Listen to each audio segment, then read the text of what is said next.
the topic for this episode is something that's been on my mind for the past while: how to be simultaneously a spiritualist and an activist.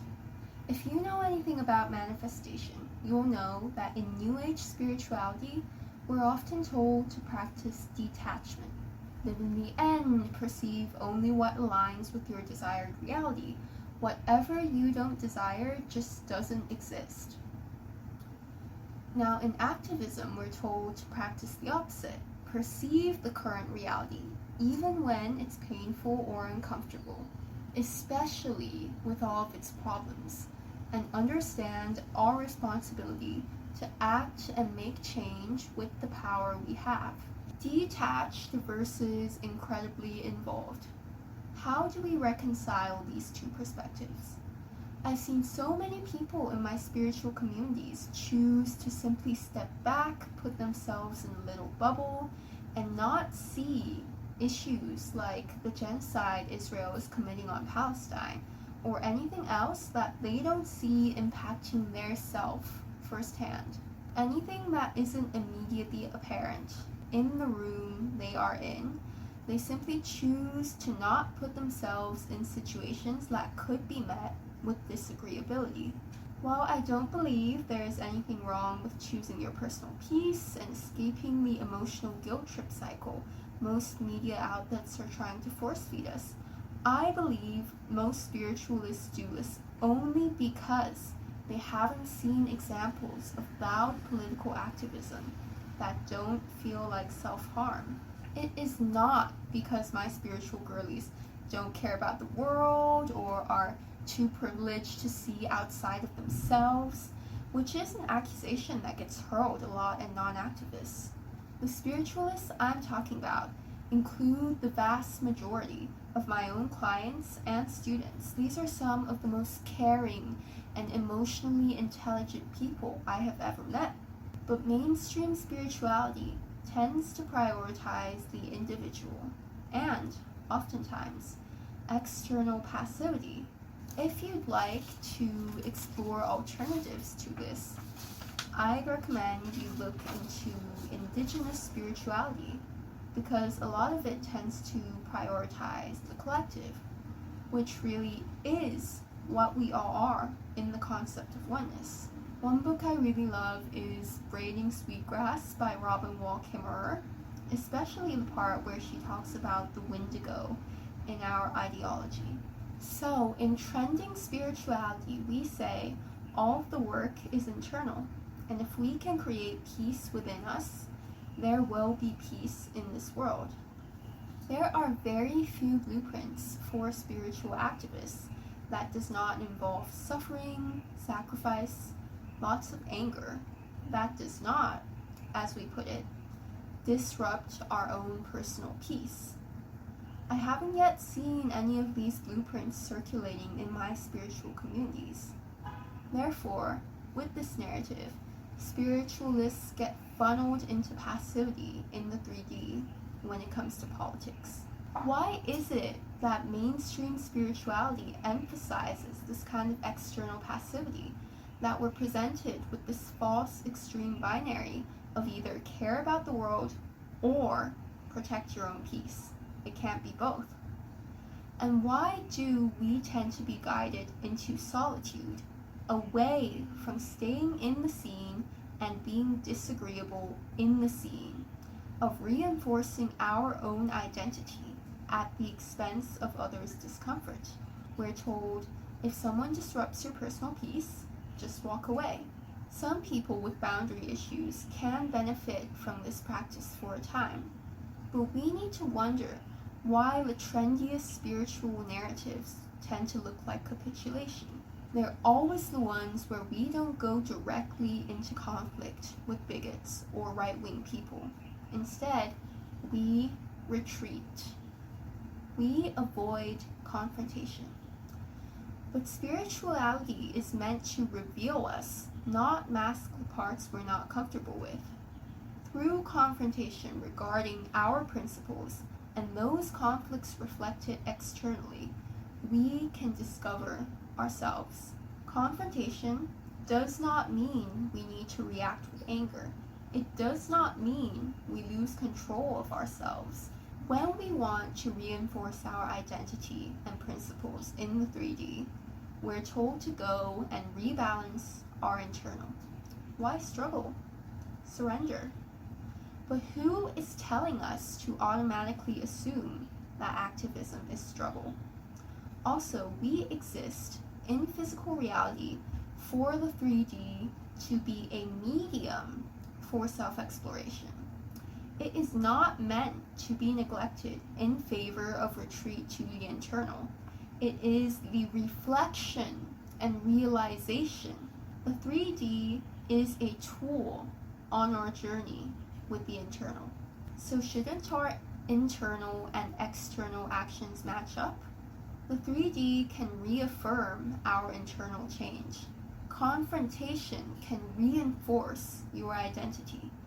Confrontation can provide you with a gift of evidence of who you are. The external is not meaningless. We exist in the physical realm for a reason. We came here to experience that. Therefore, the changes happening in your internal are not threatened by anything external you don't want to see. They are meant to be mirrored in your external, often through your own 3D action. For example, a creative project like writing a book. This is very widely accepted as the spiritual internal being translated into the external. We take 3D actions like typing up the book, writing things down, publishing the book. Why not politics then? Why not 3D action for systemic change? It all goes back to the shame machine, and I've talked about this before, how shame is used as a control tactic, and how we should be very wary of any behavior where our main motivator is shame. No matter what that behavior looks like on the outside, whether it appears good and moral or not. Same goes for any type of content that attempts to elicit shame. We really need to wonder at their motivations. There are so many people in this world who care so much, and it's such a shame, pun intended, to watch them enter the activism scene to try and create change and then become funneled down this guilt pipeline of you should feel bad if you or others don't do this, you're a bad person, we're all complicit.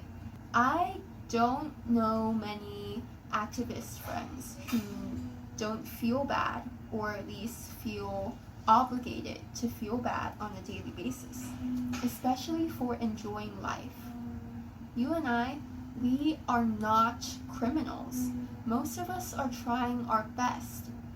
Yet popular media so often pushes the concept of suffering as the way to relate, vicarious suffering even, as an obligation or some way to alleviate, to ease the guilt that has been pushed upon our self-perception, which is ridiculous. My feeling bad does not improve the lives of those oppressed or undergoing genocide. My action is what will make the difference. And I see these beautiful, caring, wonderfully loud women with bags under their eyes just hold the idea of, yeah, I'm just not going to be doing or feeling too well right now, when the rest of the world is like that. It's just a messed up time. Do you know why the media pushes the guilt narrative? Even though we are seeing activists post about the genocide, and even though sometimes it seems like we can actually talk about these things on social media, that we actually do have free speech in a way, the algorithm filters the narrative of this topic we are getting. Such an immense genocide with so many witnesses would be incredibly difficult to hide in this day and age. So what does the media do? It lets us see it, but at the same time, it weakens us. It poisons us with shame. Shame is its greatest tool, especially now with every single piece of content we watch, we need to ask ourselves, does this empower or weaken me? It is not enough to simply be consuming information anymore, or taking responsibility by remaining informed. We need to notice the manner in which the content is presented us and how it makes us feel. And of course, a lot of creators don't intend to weaken us. Anyone undergoing a genocide or any activist feeling desperate themselves is going to convey their own emotional state. Of course they are. And a lot of activists are regenerating different versions of the content they were fed by the shame machine, because that is the format they were given. The shame format is what gets attention on these apps.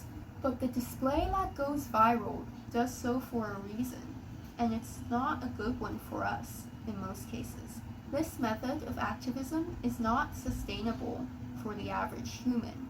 So many people who want to be an activist or want to be politically active burn out because of guilt culture.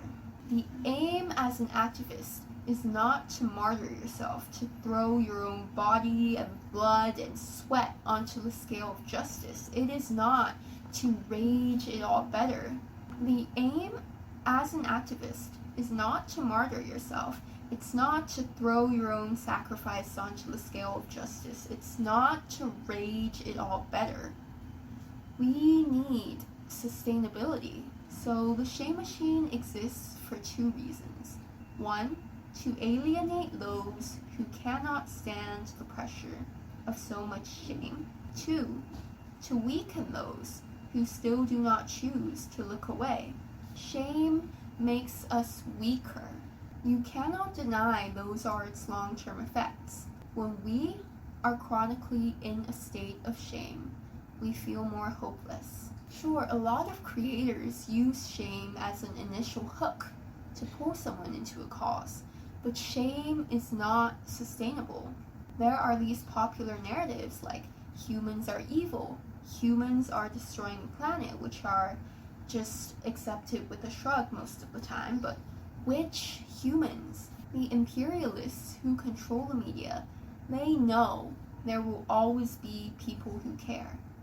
As humans, there is no way to completely stop us from caring. So what do? They feed us narratives and ideas that make the act of caring very grueling. These people who care get redirected, convinced that shame and guilt are prerequisites to any sort of social activism.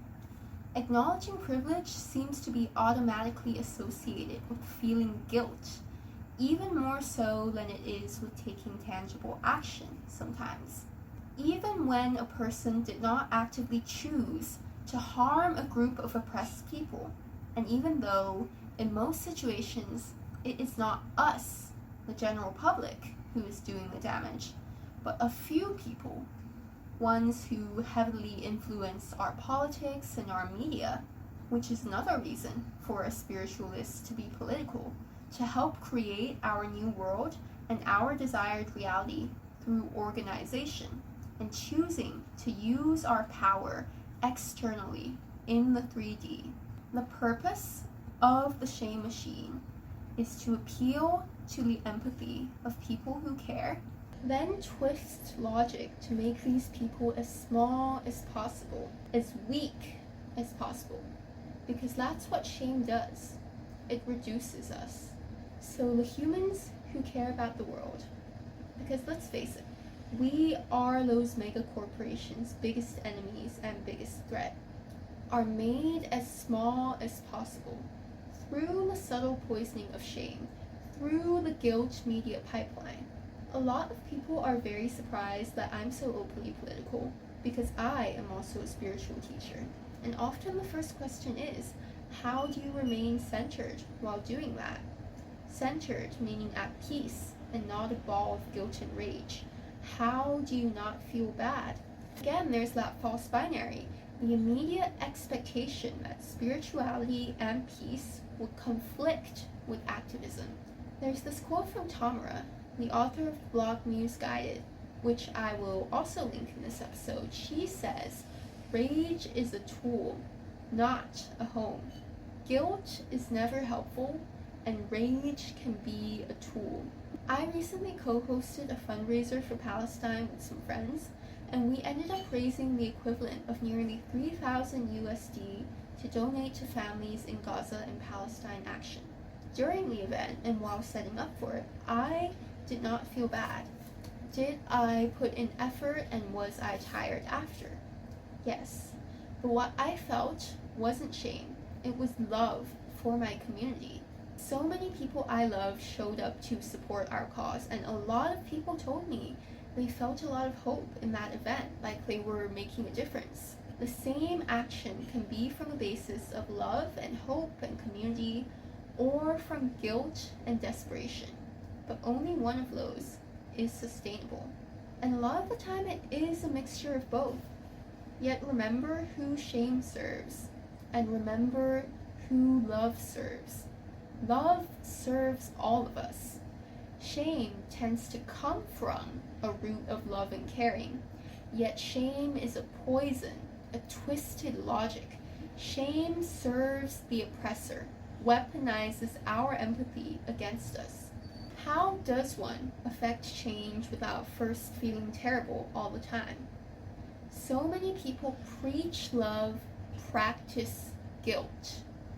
On the other hand, we have many New Age spiritualists preaching love, practicing passivity.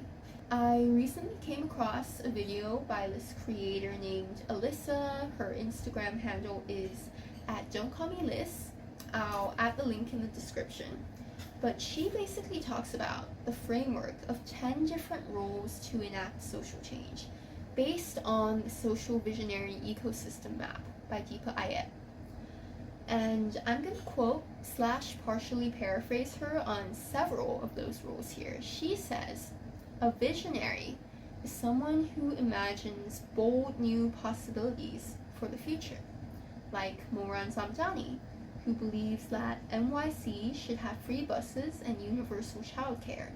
A builder is someone who creates structures that can support change, like a person starting a mutual aid network, which is where people can share their resources like food or equipment, knowledge, and skills." She also says healer, like healing circle facilitator or therapist for marginalized groups or activists, and caregiver, very important members who are sometimes more behind the scenes but cook meals or watch kids for people organizing, and weaver, who connects those with shared goals and values so that communities can be created. Of course, boycotting as well is a very effective change. Boycotting does not require you to feel guilty. It simply requires you to not give your money to a certain company. There are many alternatives to whatever you need that do exist in the world today, especially if you're here listening to this podcast. I'm going to put the list of companies to boycott down below so we can consciously not support genocide. Again, these things do take effort, but over time they tend to become habit. So it's kind of about stepping into a different framework of habit. No shame is required. So right now, in this moment, I'm feeling well, I'm feeling good, and I don't feel any shame about it. In fact, I don't feel shame at all. Shame is not an emotion that serves me, except to look into its origins when it comes up and see what narratives have been drilled into me and whose purpose those narratives are serving, because they're definitely not mine. Thank you so much for listening to this episode.